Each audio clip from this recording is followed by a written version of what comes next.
Hello friends, कैसे हैं आप लोग।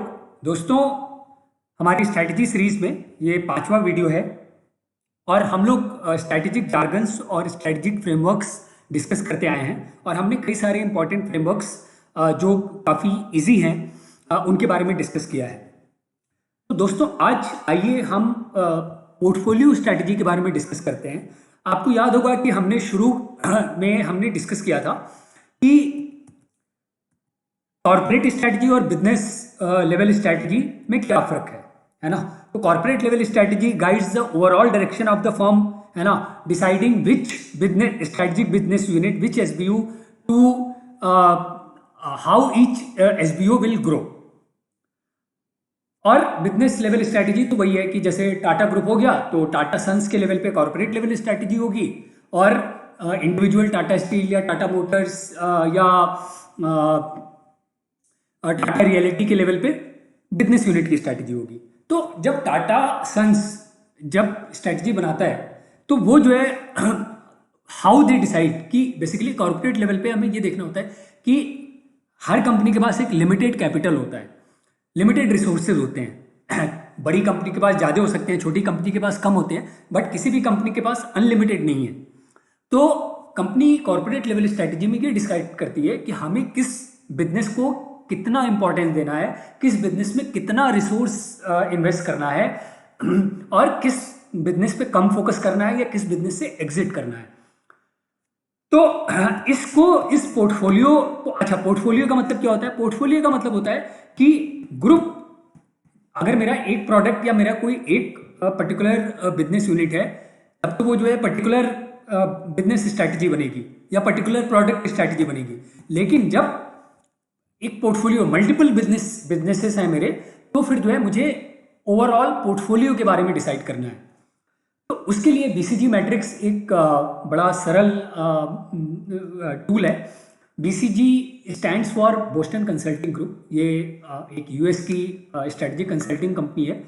मैकेंजी जैसे अनदर स्ट्रेटजी कंसल्टिंग कंपनी है। तो ये कंपनीज जो है इन्होंने 70s 80s में जो है कुछ स्ट्रैटेजिक फ्रेमवर्क्स डेवलप किए जो कि इजी टू अंडरस्टैंड थे, इजी टू अप्लाई थे और इसीलिए काफ़ी वो प्रचलित हुए। तो बीसीजी मैट्रिक्स में क्या होता है, आप हॉरिजॉन्टल एक्सिस पे देखेंगे तो रिलेटिव मार्केट शेयर है। मतलब कि किसी भी पर्टिकुलर मेरी मैं कॉर्पोरेट लेवल पे देख रहा हूँ तो मेरी जो है लेट्स से कि 5 बिजनेस यूनिट्स हैं, तो हर बिजनेस यूनिट का अपनी इंडस्ट्री में क्या मार्केट शेयर है वो हॉरिजॉन्टल एक्सिस पे दिया हुआ है, वर्टिकल एक्सिस पे दिया हुआ है कि उस पर्टिकुलर इंडस्ट्री में वो पर्टिकुलर मार्केट जो है वो किस रेट से ग्रो कर रहा है ना। तो इसमें आप देखेंगे कि बॉटम लेफ्ट में कैश काउ है। तो कैश काउ का मतलब क्या है कि मेरा मार्केट शेयर तो हाई है लेकिन वो पर्टिकुलर इंडस्ट्री जो है वो उसका कोई बहुत फ्यूचर में फ्यूचर ब्राइट नहीं है। वो इंडस्ट्री शायद जो है धीरे धीरे वो जो है वो पर्टिकुलर प्रोडक्ट है, वो पर्टिकुलर मार्केट जो है वो धीरे धीरे ऑब्सोल्यूट हो जाएगा। अब टॉप लेफ्ट में स्टार है। स्टार में क्या है कि मेरा मार्केट शेयर भी हाई है और जिस इंडस्ट्री में हूं वो इंडस्ट्री भी बहुत, उसका भी फ्यूचर बहुत ब्राइट है। तो उस बिजनेस यूनिट में मैं ज्यादा इन्वेस्ट करूंगा। अब देखो, जैसे टाटा सन्स के लेवल पे आप टीसीएस को देखो तो टीसीएस का मार्केट शेयर हाई है और आईटी जो है डेफिनेटली टेक्नोलॉजी, आईटी का ही जमाना है, डिजिटल का जमाना है। तो हालांकि डिजिटल में टेक्नोलॉजीज जो है वो चेंज हो रही है बट उसी तरीके से कंपनी भी अडॉप्ट कर रही है। तो टाटा सन्स के लेवल पे जो है वो टीसीएस को स्टार कंपनी की तरह देखेंगे। कैश काउ को किस तरीके से देखेंगे? मैं अगर कैश काउ देखूं तो अगर मैं थर्मल पावर बिजनेस देखूं तो आजकल जो है हर कंट्री में हर गवर्नमेंट जो है इंक्लूडिंग इंडिया में मोदी गवर्नमेंट, तो रिन्यूएबल पावर को बहुत प्रोत्साहन दिया जा रहा है और जो कोल या गैस बेस्ड पावर है, थर्मल पावर, तो वो जो है चूंकि ग्रीन हाउस गैसेस प्रोड्यूस करती है, पॉल्यूटिंग है, तो इसलिए उसको जो है कम इंपॉर्टेंस दिया जा रहा है। तो जो कंपनी इस सेक्टर, तो अगर टाटा पावर भी हम देखेंगे तो वो रिन्यूएबल की तरफ ज़्यादा झुक रही है। तो उनके जो एग्जिस्टिंग थर्मल एसेट्स हैं तो उनको वो ट्राई करेंगे कि इससे अब मुझे जितना रिटर्न लेना है मैं ले लूं, इसके बाद जो है ये ऑब्सोलीट हो जाएगा।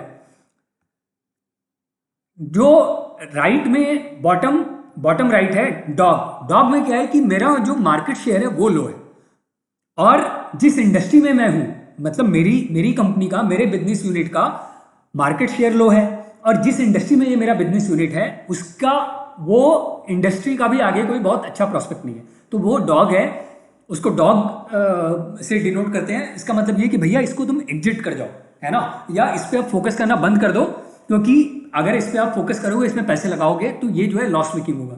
जैसे एक कंपनी जो है कोई भी, तो अगर जैसे हमने लास्ट प्रोडक्ट लाइफ साइकिल में हमने टीवी का एग्जांपल लिया था, तो आज कोई कंपनी जो है अगर ब्लैक एंड व्हाइट टीवी बनाने जा रही है, या ब्लैक एंड व्हाइट तो छोड़ो, अगर कलर टीवी भी बनाने जा रही है, तो अनलेस अनटिल वो स्मार्ट टीवी या, है ना, जो नई टेक्नोलॉजीज हैं, अगर वैसा प्रोडक्ट नहीं बना रही है, तो फिर जो है उस बिजनेस में रहने का कोई सेंस नहीं है। तो अगर जो है कोई भी कंपनी है, जैसे मैंने सोनी का एग्जांपल दिया था, तो सोनी जो है अपने ट्रेडिशनल टीवी बिजनेस को रिटायर करेगी। हाँ, अगर कहीं भी थोड़ी बहुत डिमांड है, थोड़ा बहुत सेल हो रहा है, तो ठीक है, कर दो, बट अब इस पर कोई फोकस नहीं करेंगे, ये इसको नेचुरल डेथ, इसको मर जाने दो। और कंपनी जो है अब न्यू फीचर्स पे, न्यू प्रोडक्ट्स पे फोकस करेगी। क्वेश्चन मार्क क्या है कि भाई मेरा मार्केट शेयर तो लो है, मेरे बिजनेस यूनिट का मार्केट शेयर लो है, लेकिन वो इंडस्ट्री प्रॉमिसिंग है। तो इसको हम ऐसे ले सकते हैं कि जैसे मान लो रिन्यूएबल एनर्जी है, तो मान लो मेरी कंपनी है, तो मेरी कंपनी जो है अभी मार्केट में, जैसे इंडिया में हम देखें तो रिन्यू है, या फिर ग्रीनको है, तो ये कुछ एक कंपनीज हैं जो कि जिनका मार्केट शेयर ज़्यादा है। लेकिन अगर मैं मेरी मिड लेवल की कंपनी है, मैं टॉप 5 में नहीं हूँ, तो फिर मुझे सोचना पड़ेगा कि यार जो है क्या इस मार्केट में मैं compete करूं या ना करूं, क्योंकि फ्यूचर इस इंडस्ट्री का तो ब्राइट है। तो यहाँ तो कोई डाउट नहीं है, लेकिन मेरी कैपेबिलिटी क्या है, क्या मैं have I entered this market late, have I entered this industry late, तो क्या जो है मैं जो है इसमें इन्वेस्ट करके ट्राई करूं कि मर्जर और जो कंपनीज हैं उनको एक्वायर करके मैं इसमें ऑर्गेनिक और इनऑर्गेनिक दोनों तरीके से ग्रो करूं।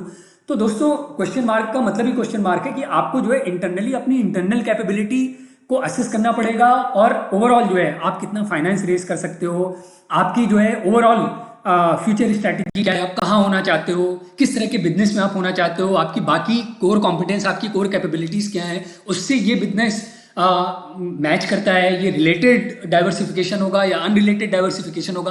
तो ये सारी चीज़ों के बारे में आपको सोचना पड़ेगा। तो दोस्तों, पोर्टफोलियो स्ट्रैटेजी के लिए जो है BCG मैट्रिक्स एक बड़ा सरल टूल है। और आप यहाँ पे देख रहे हो कि यहाँ पे जो हमने चीज़ें डिस्कस की कि भैया हमें किस मार्केट में रहना है, किस मार्केट से एग्जिट करना है, किस मार्केट में एंटर करना है, किस तरह के प्रोडक्ट में एंटर करना है, किस तरह के बिजनेस में हमको एंटर करना है, किस बिजनेस में ज़्यादा फोकस करना है, किस पे से फोकस हटाना है। तो दोस्तों, ये जो है स्ट्रैटेजी का बहुत इंपॉर्टेंट पार्ट है। और हमें पता है कि आज के डायनेमिक वर्ल्ड में रेगुलेशन चेंज होते हैं, जो है मैक्रो इकोनॉमी चेंज होती है, फॉरेन एक्सचेंज बहुत ऊपर नीचे होते रहते हैं, कस्टमर प्रेफरेंसेस बहुत ज़्यादा जो है तरीके बहुत तेज़ी से चेंज हो रहे हैं, और नई नई टेक्नोलॉजीज बहुत आ रही हैं।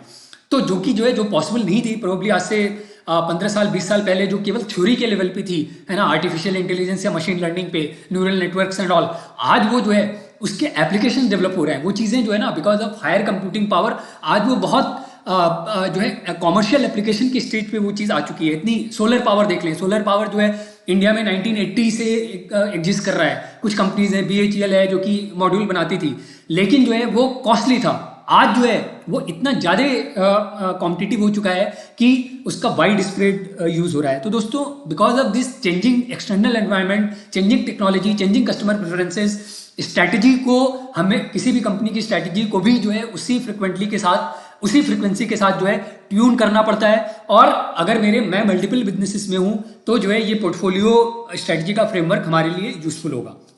तो दोस्तों, अगले वीडियो में हम लोग डिस्कस करेंगे ब्लू ओशन स्ट्रैटेजी के बारे में। तो मिलते हैं अगले वीडियो में। थैंक यू दोस्तों।